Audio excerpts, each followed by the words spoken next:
Justin and Matt. two dads again from Australia, and we're coming to you today in a 2022 Kia Sorento 7-seat SUV.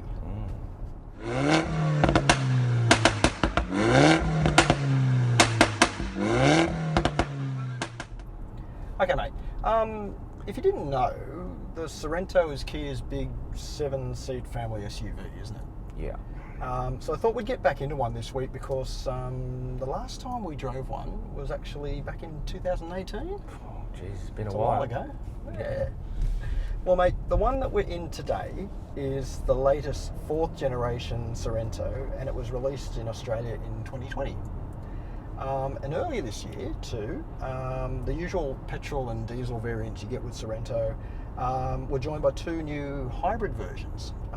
One being a sort of plug-in hybrid as well, which is interesting. But the one that we're in today is the top-of-the-range GT-Line model.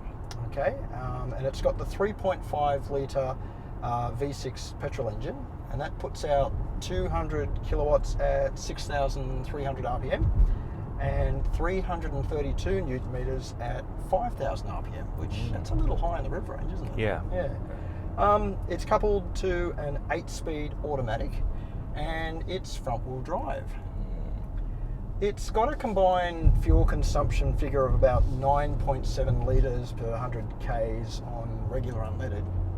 But I've got to be honest, I've seen about 14 to 15 litres per 100 Ks driving it around the city this week. So I think, yeah, it's probably a little thirsty. It can tow 2,000 kilos freight, and it's got a list price of $62,070. There's also 4 models in the Sorento range. There's an entry model S, a mid-range Sport. There's a Sport Plus model as well, which has probably got a bit more than the mid-range one there. And the top-of-the-range GT line like we're in today. All those models are available with the 3.5 litre V6 petrol or a 2.2 4-cylinder turbo diesel, which puts out 148 kilowatts at 3,800 RPM and 440 newton meters at 1750 to 2750 RPM, and that's coupled to an 8-speed dual clutch transmission, so like a manual auto.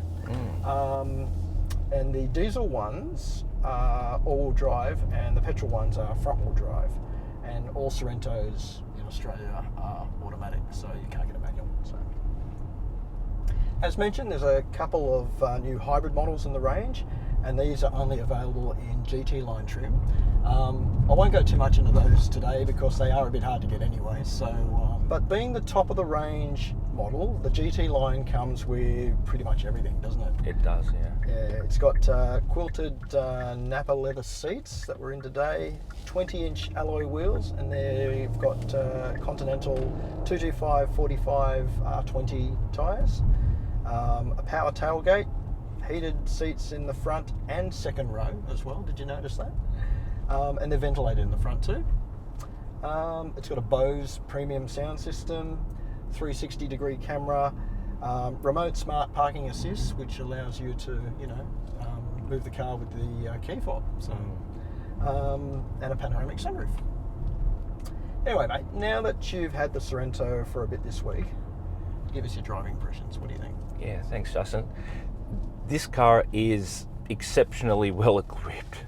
It has so many features I would think it would have being the GT line, but then there are more. Like as you mentioned, the air conditioning controls in the rear for the 6th and 7th passengers. So it's just feature rich. I actually really enjoy this car. I really like it a lot, and the main reasons why are, firstly, it feels very luxurious. So they've designed it very well. They've executed a lot of those touch points really well. Soft touch, the nice design on the dashboard. I like the dash layout, but also the driving experience. It sort of half shrinks around you, and for a 7-seater car, it doesn't quite feel super small, but it does go a long way to actually making it a really pleasant driving experience. You know, it's got the 20-inch wheels, and it is not super plush, but then again, it is relatively comfortable as well. The engine, the 3.5 litre V6, has got a nice growl to it too. Have you noticed that? It does, yeah. Yeah, it really. But I've got to say, it's probably not the most fun thing to drive. I think it does the luxury thing really well. Like there is a couple of modes in the drive mode system there, and one of them it is comfort.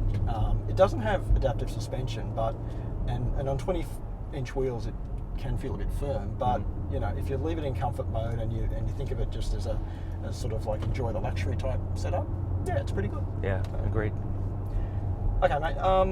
Just have a chat about family friendliness, practicality, safety. I know you talked a little bit about like some of the instrumentation and stuff like that. But like the dash in this thing is really nice. It's actually got a mode that some of the other Kias I haven't seen before. It's got like a what would you call that? Like a sky sort of. I don't know. What? Yeah, I don't know what to call it either because I haven't seen it before. Yeah. But it actually makes it a really pleasant experience. Yeah, it's like a landscape sort of image, and it does change depending on the time of day too. Like at dusk, I've noticed it turns into a dusk sort of image, and the instrumentation is actually superimposed on top of that. So that looks pretty good. Yeah. So Yeah, nice I thought the head-up display that it's got too is pretty good too, because it couples some of the safety features really well. Have you noticed, like, you know, if somebody's in your blind spot, it comes up on the head-up display too? So I did notice that. It's a nice touch. So, I don't know, driving vision, mate, what did you think? Is it pretty good? I didn't actually realise it was a 7-seater until I actually knew it was, but it didn't feel like that. The vision is great. The rear window is ample. The screen's fine. The huge mirrors on the side. So it didn't feel like a large car. So viewing, absolutely very good. Yeah, like it's got a lot of cameras in the thing, so I found it was pretty easy to park, isn't it? So like, you know, when you're backing up into tight spaces and that, the camera actually does a good job, and it's got the safety features like with the high-end Kias that, like, when you indicate someone's in your blind spot, the camera comes up on the dash too. So yeah, that's pretty good. So, but what's your opinion on the interior styling? Do you like it or not? I do. I know we talked about how many vents there are, and it is. Yeah, a little bit different. I've never seen a car with so many vents. They're everywhere. Absolutely, they are. And so every angle's covered. If you really want to be particular, you can cover every angle precisely. But I actually like the layout and the way that it looks and the way it's designed. I like the split screen as well. I know a lot of the other Kias are sort of one continuous perceived line, but the way they've split this, it actually looks really smart. Yeah, and I like all the materials they've used as well. Yeah. So yeah, good job. Yeah, I think it's got a 10.25-inch touchscreen here, which is a little bit smaller than some of the other ones we've seen, like in Sportage and that, isn't it? But it's still pretty big. But it comes with Apple CarPlay, Android Auto, but it's one little pet hate. You got to plug it in, don't you? Like. I don't know why they don't do wireless. Yeah, I agree. So, I thought the sound system was pretty good. The Bose. It's very nice. Good too, so that's good. Okay, mate. You sat in the back. Okay, how was it? Look, the middle rows. There's huge amounts of seat room. It's got a flat floor too. Yeah. So that's pretty good considering. Yeah, I was pleasantly surprised how much room there was in that middle row. And then in the back, if you are able to find a compromise with that middle row seating position, there's actually really a lot of space in the back row. Height-wise, there's ample space. My head wasn't touching the roof, but if you adjust the middle row seats to the right amount, there's still plenty of room to be comfortable in there for, even medium length journeys. It's pretty easy to get into that third row too, isn't it, mate? There's a button on top of the seats in the second row, and you just touch that and it just flicks forward, doesn't it? So, yeah, so that's really easy. So that's good. I thought it was pretty good in the back for kids too, mate. Like there's vents in the back here and USBs and things, but even the third row, you've got your own air conditioner controls. You've got 2 USBs on either side as well, a 12-volt outlet. So little people that are going to have to sit in the third row there, they haven't been left behind, have they? Like, they have thought about like keeping them, occupied. Yeah, well done. That's good. Mate, how was the boot?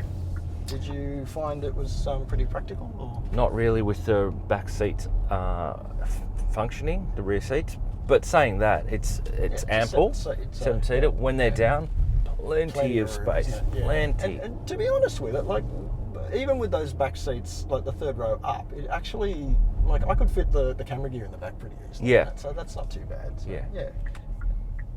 Anyway, mate, this Sorento GT-Line, like being the top of the range one, it's just chock-a-block full of Kia's safety gear, isn't it? So it's got 7 airbags, including one in the centre. It's got autonomous emergency braking with pedestrian, cyclist and vehicle detection, junction turning assist, like we're here at the moment. If you wanted to turn right and it sees that there's another car coming that you might run into it, it's going to stop you, so that's good. It's got blind spot view monitoring in the dash, but that's the GT line only. Yes. Yeah, that's comes with that. Blind spot, collision assist, lane following assist. It's got the camera and radar controls acceleration, braking and steering between 0 and 180 k's an hour, so that's pretty good. Reverse parking collision avoidance assist, which is the GT line only. Rear cross traffic collision avoidance assist, and the smart parking assist on your key fob, the remote. So yeah, it's ticked every box, isn't it? Yeah, I can't think of anything that you'd want more than that. Okay, mate, in terms of value for money, do you think it's good value for money? I mean, considering this car is mid-60s drive away, so it's at 65,990 drive away for what you get. What are your thoughts? When it comes to value for money, I guess it's really where your budget's set. Now, for what you get in this variant, I think it's very well priced if they are all the things you're looking for. And the good thing is there are other models in the range that are slightly differently priced. But the features of this model, I think it's very well equipped, and I think for a luxury SUV with all these features, it is good value. Yeah, I think maybe in the range, the Sorento range, the sweet spot might actually be the Sport Plus model, because that's what we found in the Sportage range too. Like the Sport Plus seems to be the one that you get a good balance of price versus features. So the Sport Plus model in this car is 54,850 list price for a petrol and 57,850 list price for the diesel. And mate, you get the power tailgate, you get the leather seats, heated front seats, 19-inch wheels, smart key push button start. I mean, that's like the basics I would like in a car. So yeah, that's pretty good. So yeah. Talk about warranty and servicing and running costs and things. Yeah, Kia 7-year unlimited K warranty, one of the best in the industry. Pretty good there. This car, the petrol model, you need to service it every 12 months or 15,000 Ks. It's interesting is that the hybrid ones, you have to do it every 12 months or 10,000 Ks. So shorter period there. This is another interesting one, servicing costs. Now, looking at the Kia website at the costs to do this, like cap price servicing, petrol model, 5 years or 75,000 Ks, right? 2,388, or for 7 years, 105,000 Ks, 3,449, right?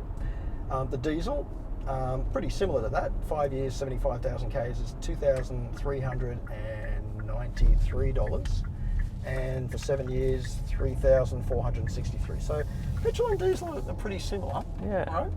Get this, the hybrid models. Hybrid for 5 years, 50,000 Ks, $2,810, or 7 years, 70,000 Ks, $4,362. And unfortunately it gets a bit more expensive if you want to go for the plug-in hybrid. 5 years, 50,000 Ks, $3,080, or 7 years, 70,000 Ks, $4,894. Cool. It's a big jump. So I guess with the hybrids, like you might be saving yourself money in terms of petrol and things like that, but the servicing costs are a lot more than the petrol or diesel ones today. Yeah, it's definitely cost of ownership needs to factor that in. Yeah. That's really important. Yeah. Anyway, X Factor. X Factor, as we know, is it the kind of car that you're gonna look at your reflection driving past, or when you park the car, you're gonna, look back at it or anything like that? Does this have a bit of X Factor? Look, I think it does have a little bit of X factor for its purpose and its target audience. I think it looks really smart, and the interiors looks fantastic. I really, really like it. It's a nice place to be inside of it. Yeah. Driving past, probably not. No, Yeah. I don't think so. I think it is hard to make an SUV stand out and look good. I think Kia did a really good job with the Sportage. I think that looks good. Yeah. Maybe because this car is probably getting on in age a little bit. Maybe that's why we're used to seeing it. Who knows? So, yeah, what do you think? Yeah, I'd give that a no. Okay. All right. Anyway, just want to put a big thanks out to our friends at Kia Australia for the loan of the Sorento this week. My missus said something interesting about this car, like this week driving it, and it's got, what'd she say? It's got a luxury feel about it, but it's not a luxury price. So that's a good thing. That's a really good thing. Like she was saying that, like you said, when you sit in the car, the impression you get from what you see in the dashboard and everything like that, yeah, it feels nice, doesn't it? It really does. Yeah. So, but it's not cheap, I guess, in relative terms, but you're getting a lot for your money. Exactly. So, well said. And just want to put a big thanks out to everyone for the likes, the subscriptions, the shares, and I guess we'll see you next time. See you.